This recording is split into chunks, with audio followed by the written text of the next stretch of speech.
La statale 115, lavori di costruzione del nuovo ponte sul fiume Verdura bloccati. Aggiudicata la gara per la riqualificazione del viadotto Carabollace. Davide Saia.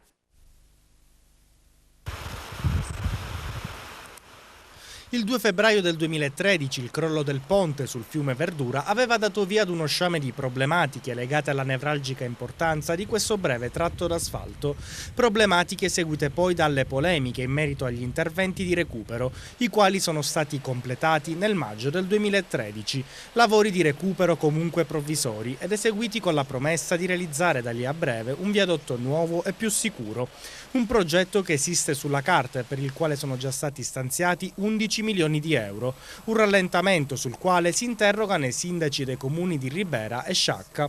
Carmelo Pace e Fabrizio Di Paola affermano che questi tempi e queste lungaggini burocratiche non sono accettabili. Nonostante le rassicurazioni ricevute inizialmente, i due sindaci dichiarano che adesso nessuno sembra più interessarsi a questa infrastruttura. I lavori eseguiti nella primavera dello scorso anno, continuano Pace e Di Paola, sono alquanto provvisori e quindi realizzare un nuovo viadotto è necessario.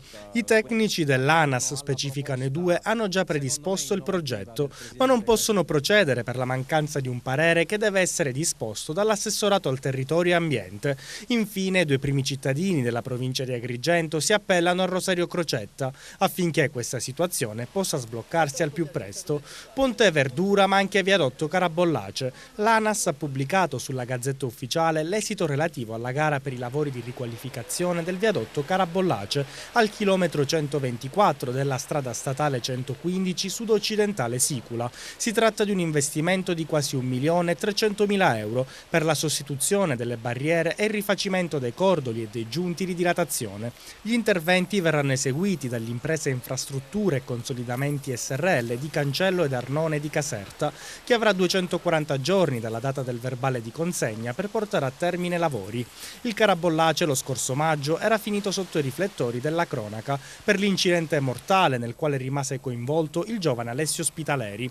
A seguito del decesso, la procura chiese il rinvio a giudizio per due dirigenti dell'ANAS, l'ex direttore regionale Ugo Di Bennardo e il capo del centro manutenzione Giuseppe Salvia.